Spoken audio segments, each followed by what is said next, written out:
இன்றே டவுன்லோட் செய்து உங்கள் ஃபேவரட் ஷோக்களை என்ஜாய் பண்ணுங்க. இந்த ஃபுட்டேஜ் பாருங்க.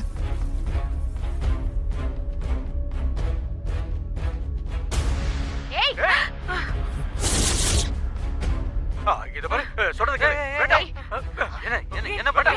வேண்டாம். பாருங்களே. ஏய்.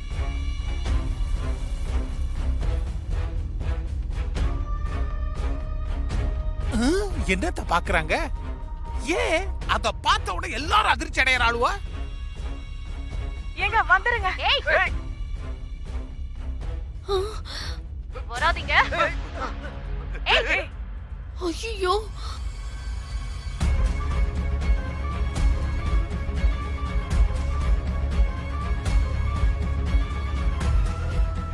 என்ன பெரியமா இது? துர்கா போன்ல அப்படி என்னத்த தான் காட்டுனா? அப்படியே 3 பேரும் உறைஞ்சு போய் நிக்கறாங்க. துர்கா, என்ன இது? Hospital CCTV ஃபுட்டேஜ்ங்க. வார்ட்ல இருக்கிற சந்துருவை நான் கொலை பண்ண பாக்கும்போது அவங்க அப்பா அம்மாவை பார்த்து சத்தம் போட்டிருக்கேன். நான் கத்தியோட தப்பிச்சு ஓடி இருக்கேன்.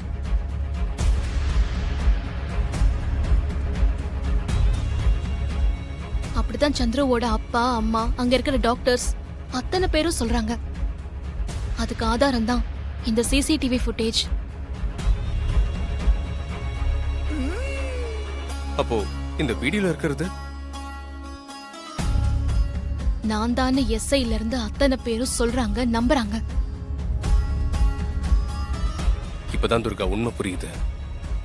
உன்ன மாதிரி யாரோ ஒருத்தர் இருந்துகிட்டு தான் உன் பேரை கெடுத்துட்டு இருக்கா. அததாங்க நானும் சொல்லிட்டு இருக்கேன். ஆனா அதை யாரும் நம்ப தயாரா இல்ல. சாரி துர்கா, நாங்க கூட உன்னை தப்பா நினைச்சிட்டோம். ஆமா துர்கா, நானும் உன்னை சந்தேகப்பட்டு திட்டிட்டேன். அது எதுவும் மனசுல வச்சுக்காதம்மா. ஐயோ அம்மா, இப்ப அதெல்லாம் ஒண்ணும் இல்ல. இப்ப எல்லாருமே இந்த வீடியோவை நம்புறாங்க. நாளைக்கு கமிஷனர் வேற வர சொல்லிருக்காரு. என்ன விசாரிக்க போறாரு. அவருக்கு அந்த வீடியோல இருக்கிறது நான் இல்லங்கறத எப்படி புரிய வைக்க போறேன்னு தான் தெரியல. ஏய், ஹாஸ்பிடல்ல இருந்து போன் வரும்போது நீ வீட்ல தான் இருந்தேன்னு சொல்ல வேண்டியதானே? அதானே, சாட்சி ஆதாரத்துக்கு தான் நாங்களா இருக்கோம்ல. ஃபேமிலி மெம்பர் சாட்சி சொன்னா அது சட்டம் ஏத்துக்காது. அவங்க நம்பவும் மாட்டாங்க.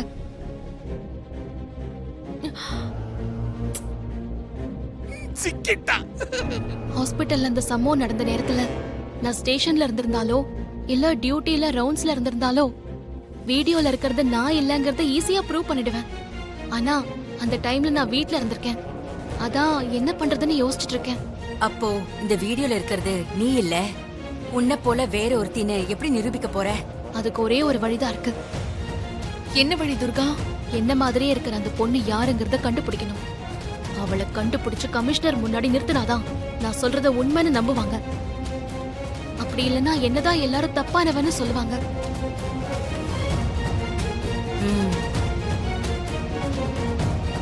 நீ சொல்றது கரெக்ட் தான் துர்கா. அப்போ உன்ன மாதிரி இருக்க இன்னொருத்தையை கண்டுபிடிக்க என்ன வழின்னு யோசி. பிரச்சனைன்னு வந்துருச்சு, அதை நினைச்சு நம்ம முடங்கி போயிட்டோம்னா அதுல இருந்து மீளவே முடியாது. அதை சால்வ் பண்றதுக்கு என்ன வழின்னு யோசி. கரெக்டா சொன்னீங்க. அததான் யோசிச்சுட்டு இருக்கேன்.